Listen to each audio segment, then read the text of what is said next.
I have felt this way long before the pandemic. Do I need love for my career to take off? Or does my career need to take off for me to find love? Like, I feel like there's a certain amount of brain space that I'm just not focusing because I'm single.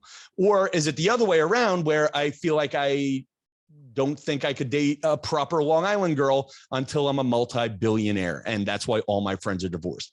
We'll hit all that in a second. And what happened this week was I posted one of my silly jokes, and Bela Gandhi, who I met at Good Morning America, but right now she swears she can't remember me as an individual. She was a dating expert on the show. She hit like on one of my silly posts, and I said, why is this successful person following me? And I decided that was a message from God, which is probably rather strongly worded, but she sure fell into a point in time where I needed a couple of interesting guests to have on the show. I was telling Bella before the show, you guys all know I'm looking for some sort of a crazy unicorn in a person. Wound up meeting a crazy unicorn at a bar and speeding through the story. It was awkward, and it ends with me being blocked on her Instagram. And that hurts. And there's part of me that thinks maybe I'm just better off in, having my money, being 46, being single. Why the hell am I looking for love? And maybe it's a waste of Bella's time to have her on the podcast.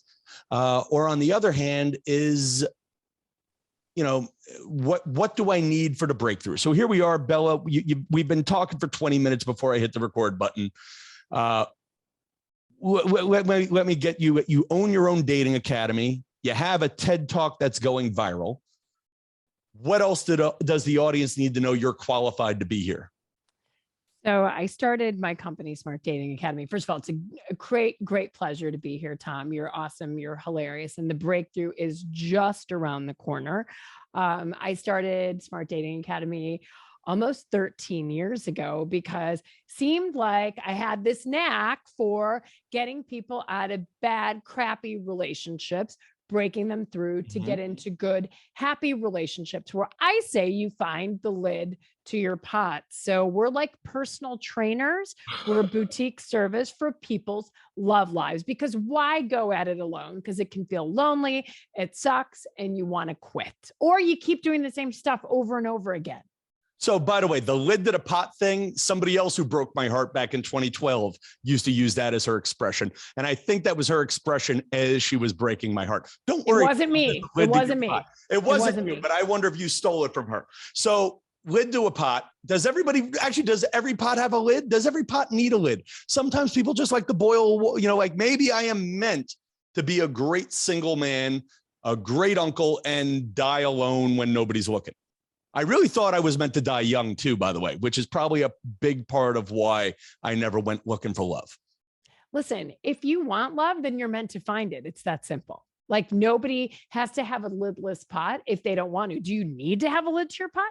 No, you don't have to. If you're finding purpose and happiness and contentment with all of the other pie pieces of your lives, have at it, right? But if you do want love, then you can find love. You just have to put a plan together to get there, and know that that plan isn't going to happen in 3 days or 3 months, sometimes 3 years. This is a marathon. It's not a sprint. And the only way to guarantee being single forever is to quit or to have a terrible attitude around it. Okay, so I definitely have the terrible attitude. And for the last 2 years, I don't want to say I've quit, but it sure takes a lot to get me off the sofa at this point. I just don't, like, I call it Build-A-Bear. You called it a checklist in your TED Talk. I feel like by the way, you're expensive. Do you know that? If I want to have you coach, or if I want coaching from your company, $5 to $12 grand. What does that cover? I mean, honestly, for $5 to $12 grand, I could get a high-end escort. You could. But then she'd be gone tomorrow. Okay, medium range escort. but all joking aside, what do you get for that amount of money? Look, this is a course, Tom, and anybody listening, that we should have been taught when we were in high school or college. Who's taught how to date? Who's taught how to find healthy, lasting love? Nobody. So think about this as investing in yourself and in your own growth to learn something that we've learned through Hollywood, that we've learned through Harlequin, that we've learned through social media and all of this nonsense of instantaneous love is going to happen to you when you meet eyes at Whole Foods over mangoes. And then the trumpets start heralding and the billionaire woman falls in love with the cashier. And what they should say is 7 years later, and they're both washing dishes at home, right? The stuff that we think is supposed to happen isn't true. We're told it'll happen to you when you least expect it. What in your life happens to you when you least expect it, right? The definition of luck is preparation meets opportunity, right? We're shamed for putting work into this. It's total nonsense. It makes me crazy. Well, okay, good. We're hitting a groove here. I first of all think 80s rom-coms have screwed up a generation of men and women. I agree with you there. I think it taught nerdy guys they can get the model. And two, it taught if you keep trying, don't worry, they won't file a restraining order. For real, right? Am I right? Am I wrong? Like, I feel like there's a lot of bad habits we learn from those movies. Yeah, there are. And first of all, the good guy always wins. That's the other thing I always feel. I feel like the good guy always loses in a lot of these situations. Well, the way a good guy can lose in these situations is constantly looking for women that are bad for him. Right. So there's an element of responsibility that comes along with this. If some of my clients say to me, I always attract the wrong people, right? You're accepting the wrong people. The first step is accountability, right? So if a lot of times, and these are the clients I get, they're good people. They're the good guy. They're the good girl. But what do they keep doing? The bad shit. Yeah. So, by the way, and I 5 to 12 grand, for as expensive as that is, that's much cheaper than a divorce attorney 20 years later or 5 years later. Or a high-end matchmaker that's going to charge you 50, 100, or 150 grand for 6 dates, right? With no guarantees. We are teaching you how to be your own matchmaker. So you're not matchmaking me. So if I gave you a list of qualities I want in a girl, you're not going to actually have her show up at my door. No, because that's enabling you to do the same bad stuff you've been doing. What I'm going to do with you is figure out the why. Why are you where you are at this point? And every one of us is where we are, right? Because of the decisions we've made yesterday, the day before, last week, last year, and over the last decade. So is there relationship stuff? A lot of people have childhood attachment stuff. There are traumas, early relationships. They can set us on the wrong course. If you're picker, that's what I call it, your relationship picker. You're not picking the right people. If your picker is broken, it's not your fault. Now, what I will say is now it's your responsibility to fix your picker and start to pick the right people. Okay. By the way, fix your picker just might be the episode title for this. Hell yeah. Hell yeah. So my picker's broken, and we've gone into details at length about it here. Listen, I was an awkward kid, but then there was a point where I was a worthy kid, and I was getting rejected by. I aim for models now, or I aim for what I like to call the unicorns now, or whatever. Right now, lately, I have had friends say, Tom. Of course, the 20-year-old professional athlete / cheerleader / Harvard grad is going to shoot you down. I'll go the other way. I've had a lot of normal women shoot me down too. I had a date that I was really looking forward to with a quote unquote normal person 2 weeks ago. Now, it doesn't make a good story. It doesn't make a good story to say, hey, I went out to a bar and she was tired and not into it from the beginning, and it cost me $70. At a certain point, I think if you're going to get shot down, you go down big. Well, look, let's go here for a second. If you enter these dates and these interactions thinking I'm going to have a restraining order put on me, I'm going to get shot down, I'm not worthy enough for this, guess what we're going to put out there? It's just that, right? So for you, I would say, let's do a little bit of a mindset reset. You're awesome. You are brave. You reached out. I'm doing this podcast 48 hours after you pinged me. When you put the good out there, the good comes to you, right? And you're like, I'm going to try this. And you did it. And it worked, and you didn't get shut down. So when you have that mindset, who cares about the chick in the bar that blocked you on Instagram? Her loss at the end of the day, right? Don't internalize that and personalize that. So like, it's funny. I loved the beginning of your dating, your TED Talk on dating. First thing, what's the first thing women look for in a guy? Okay, so spoiler alert, go watch my TED Talk under Bela Gandhi TEDx TED Talk. It's called The Secret to Finding Lasting Love. But I opened the TED Talk, as Tom is saying, by asking the audience, what's the number one thing that thousands of women have said to me is the number one characteristic of their dream guy? Tall, ideally over 6 feet. Do you know how many men in this country are over 6 feet tall? 12 to 14%. So when I tell women, imagine a room with 100 dudes. Okay. Now, when you say over 6 feet, you have opened the door and told 88 of them to walk out of the room. You are left with 12. And it's funny. I used to work at a dating reality show called Eliminate. It was a predecessor to The Bachelor. And I would go to bars and find promiscuous men and women to be on the show.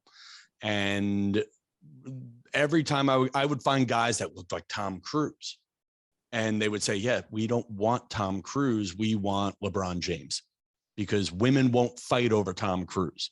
They will fight over LeBron James or someone over 6 feet tall. And that was the thing. They didn't want anybody under 6'1". Right. And now if you go further in the TED Talk, I talk about the why. Why do men say, I want somebody who's younger, who's fit? Why do women say tall? It's because we're operating from brains that were set inside of us 200,000 years ago.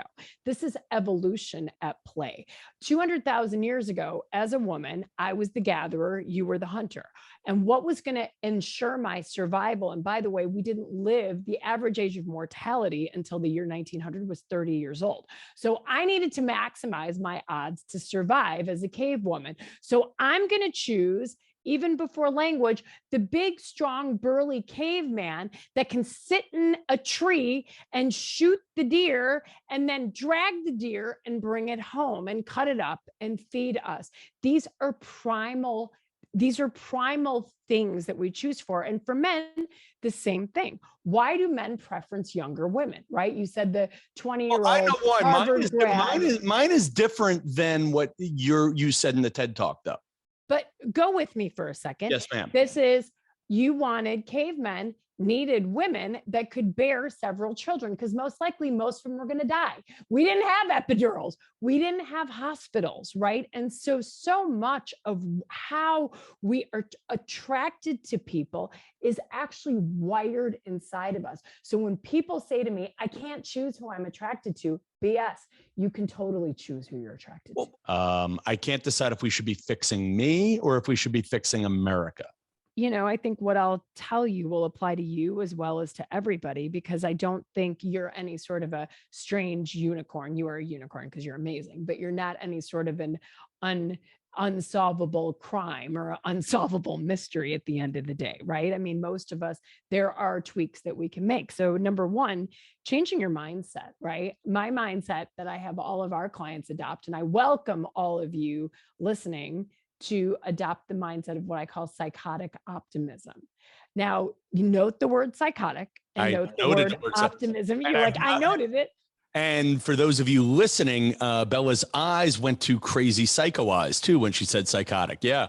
Right. And psychotically optimistic. What does that mean? Even when things suck, even when you've been ghosted, even when you've been blocked, you just tell yourself, listen, okay, whatever.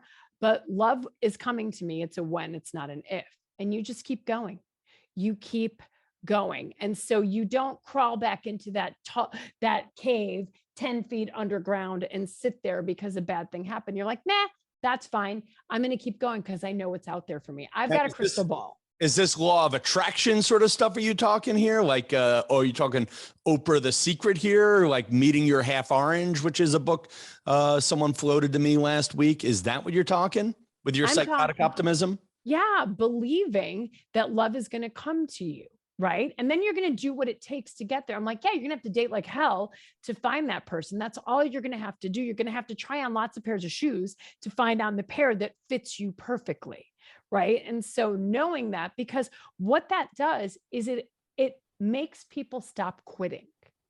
Right. If I'm telling you with certainty, love is out there for you, get back up again. So don't quit. You asked me, am I a lidless pot? No. You're not a lidless pot, but you have to believe that. Okay. So your line about going to the shoe store.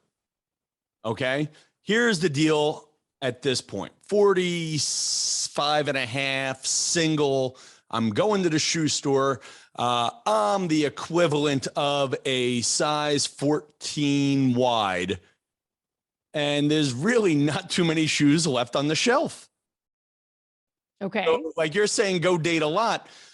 Go to a different shoe store. But where? Go to Zappos. Go to Amazon. They do a lot of 14Ds. You got to find your place. Online dating is the world's largest cocktail party. And I'm kind of over it. And I'm over it. And I'm over it. And I'm saying this as a man who would have probably still be a virgin were it not for the aid of a computer. I think the online dating has ruined me.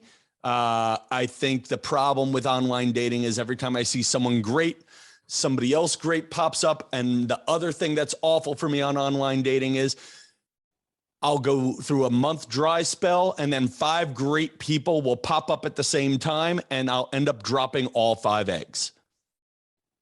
Why would you drop all 5 eggs? Because I'll be like, well, wait a second.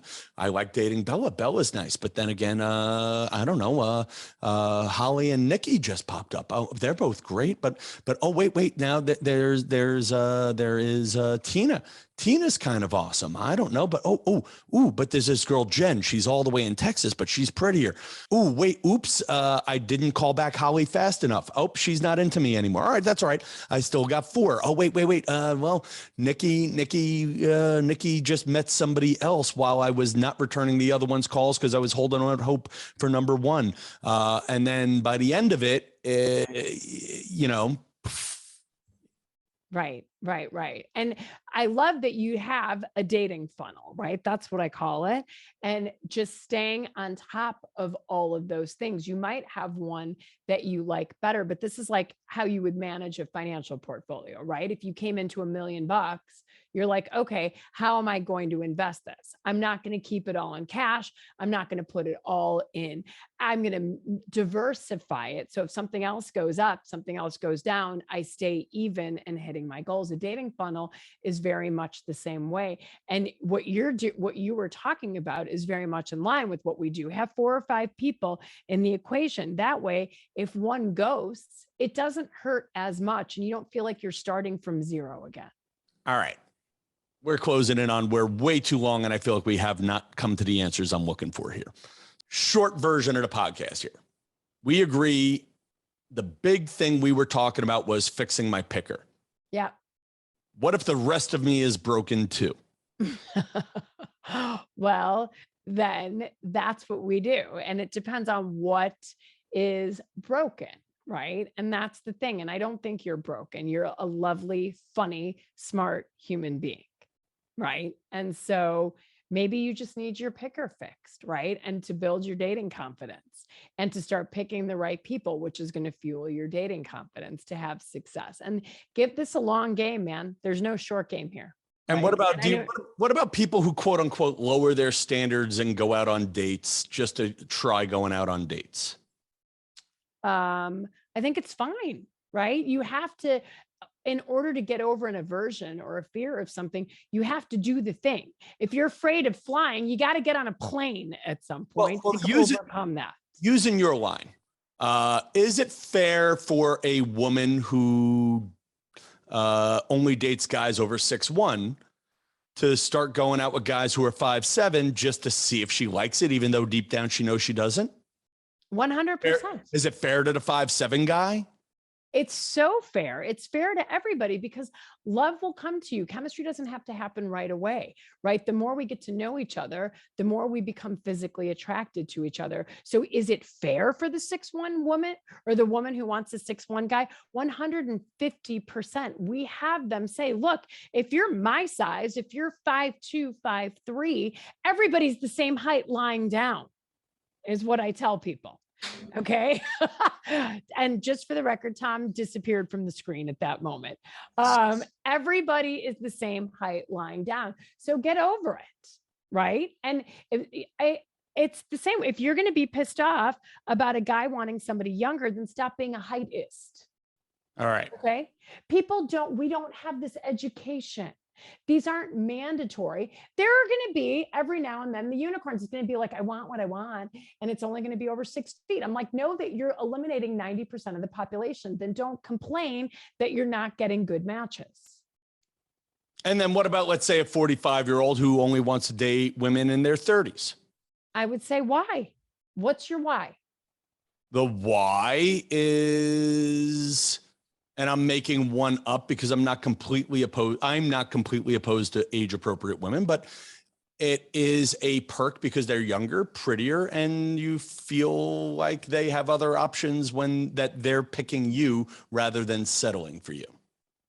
Right. Now, 30-year-old women in general are looking for guys that are 32 to 36 years old. Right. And that just is it. And it's not for anything else. That's the why, like, because somebody who's closer to my age is going to be closer to my life experience.